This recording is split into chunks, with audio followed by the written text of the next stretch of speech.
Hi students, welcome to our channel.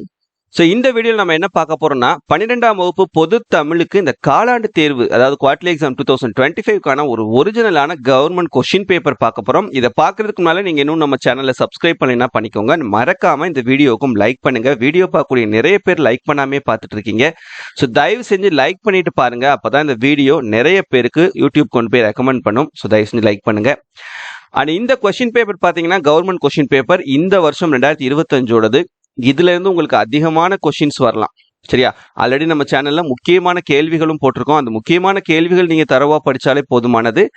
அதுல இருந்து தான் எல்லா கேள்விகளுமே வரும். ஸோ நம்பிக்கையோட அந்த வீடியோல இருக்கக்கூடிய எல்லா கொஸ்டின்ஸையும் தரவா படிச்சுக்கிறங்க. கண்டிப்பா நீங்க நல்ல மார்க் ஸ்கோர் பண்ணலாம். சரியா?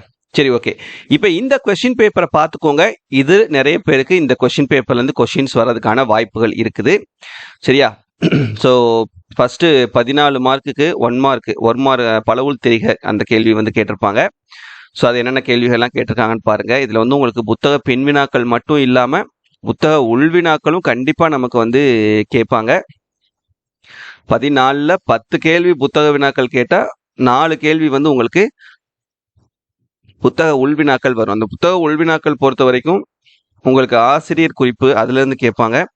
இல்லைன்னா பாடல்கள்ல இருந்து அந்த பாடலினுடைய ஆசிரியர் யாரு, இல்லை அதுல ஒரு வார்த்தை கொடுத்து அந்த வார்த்தையினுடைய பொருள் என்ன, அது இடம்பெற்ற நூல் என்ன அப்படின்ற அந்த மாதிரி ஏதாவது ஒரு கேள்விகள் உங்களுக்கு இன்டீரியரா கேட்பாங்க. ஸோ அது எல்லாமே நல்லா நீங்க தரவா படிச்சுக்கிட்டீங்கன்னா 14க்கு 14 மார்க் நீங்க கண்டிப்பா எடுக்க முடியும். சரியா?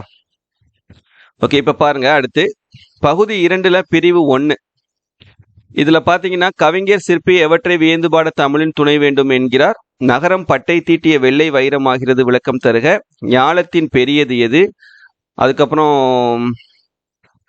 இந்த 3 கொஸ்டின் 15, 16, 17 இந்த 3 கேள்விகள் நம்ம கொடுத்த முக்கியமான கேள்விகள்ல இருந்து வந்திருக்குது. 18 மட்டும் இல்ல. அப்ப 3 கேள்விகள் நம்ம எவேனும் 3 தான் கேட்பாங்க. 3 × 2 6 மார்க் எடுத்துடலாம். அடுத்து இந்த பகுதியில பிரிவு 2ல பாத்தீங்க அப்படின்னா தமிழர் வளர்த்த அழகு கலைகள் நூல் பற்றி குறிப்பு வரைக. புக்கில் தன்மனை சிறுகுறிப்பு எழுதுக. இந்தோ சாரசனி கட்டடக்கலை குறிப்பு வரைக. 3மே 19, 20, 21 3 கேள்விகளுமே நம்ம கொடுத்த முக்கியமான கேள்விகள்ல இருந்தா வந்திருக்குது. அப்ப எவையேனும் 2 கேட்டிருக்காங்க. கண்டிப்பா 2 × 2 4 மார்க் என்ன பண்ணிடலாம்னா இந்த பகுதியிலையும் நம்ம எடுத்துட முடியும். அடுத்து இது உங்களுக்கு இலக்கண கேள்விகளும் இந்த மொழிபெயர்ச்சி பகுதிகள் இருந்தும் கேட்பாங்க. நம்ம சொல்லியிருந்தோம் இல்லையா, இந்த கலைச்சொற்கள் கேட்டிருக்காங்க. ஃபைன் ஆர்ட்ஸ், எபிகிராஃபி, அப்புறம் புணர்ச்சி விதி, அதுக்கப்புறம் மயங்கொலி சொற்களை ஒரே தொடரில் அமைக்க, வல்லின பெயர்களை இட்டும் நீக்கியும் எழுதுக, பகுபத உறுப்பிலக்கணம்.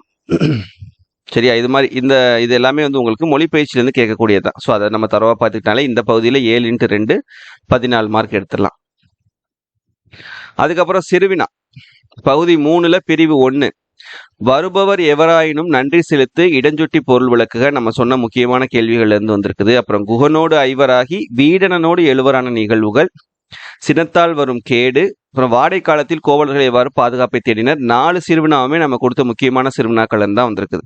அப்ப 2 × 4 8 மதிப்பெண் இந்த பிரிவுல நம்ம எடுக்க முடியும். அடுத்து பிரிவு 2ல பாத்தீங்கன்னா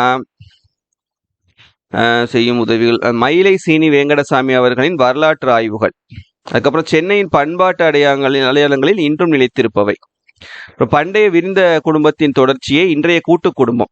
3 கேள்விகள் 36, 37, 38 வந்திருக்குது.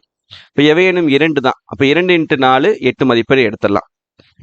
அப்புறம் பிரிவு 3ல பாத்தீங்கன்னா இந்த சினம் என்னும் சேர்ந்தார், இது அணி கேட்டிருக்காங்க. இது நம்ம கொடுத்த முக்கியமான கேள்விகள் வந்திருக்குது. அதுக்கப்புறம் பழமொழிவை வாழ்க்கை நிகழ்வோடு, அதுக்கப்புறம் இலக்கிய நயம் இது நம்ம சொல்லியிருந்தோம் இல்லையா. அப்புறம் தமிழாக்கம் நம்ம கொடுத்திருந்ததுல இருந்து வந்திருக்குது. அப்புறம் பத்தியை படித்து 4 வினாக்கள். சரியா? இதுல 3 கேள்விகள் நம்ம கொடுத்ததுல இருந்து வந்திருக்குது. 3 கேள்விகள்ன்றப்போ நம்ம 3 தான் கேட்டிருக்காங்க. நீங்க இப்ப ஜென்ரலா எழுதுறா இருந்தாலும் எழுதிக்கலாம். அடுத்து 6 மதிப்பெண் வினாக்கள் நெடு வினாக்கள்ல பாத்தீங்கன்னா தமிழின் சீரழமை திறமையேந்து கவிஞர் சிற்பி பாலசுப்ரமணியம் கூறுவன நம்ம கொடுத்த முக்கியமான கேள்விதான். பண்பின் படிமமாக படைக்கப்பட்ட ராமன் பிற உயிர்களின் கொண்டிருந்த உறவு நிலையை பாடப்பகுதி வரை நிறுவுக. 2மே. சரியா? அப்ப 2மேன்றப்ப 2ல ஏதாவது ஒண்ணு எழுதிடலாம். 1 முடிஞ்சா அடுத்து 45ல பாத்தீங்கன்னா குடும்பம் என்னும் சிறிய அமைப்பிலிருந்தே மனித சமூகம். அப்புறம் நீங்கள் வியந்து பார்த்த ஒரு நகரம் குறித்து ஒரு பக்கம் இது கிடையாது. இந்த குடும்பம் இந்த இருக்கு இல்லையா, இது நம்ம கொடுத்த முக்கியமான கேள்விகள் இருந்து வந்திருக்கு. அப்புறம் உரிமை தாகம், இந்த இது நம்ம கொடுத்ததுதான். அப்போ 3 6 மார்க்குமே அட்டன் பண்ணிடலாம். சரியா? அப்புறம் வந்து தண்டி அலங்காரம் பாடல் கேட்டிருக்காங்க. குரல்ல வந்து சுடும் அப்படின்ற முடியக்கூடிய குரல் வந்து கேட்டிருக்காங்க. சரியா?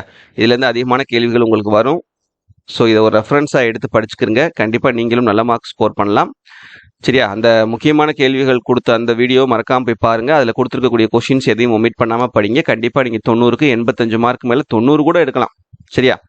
தேங்க்யூ.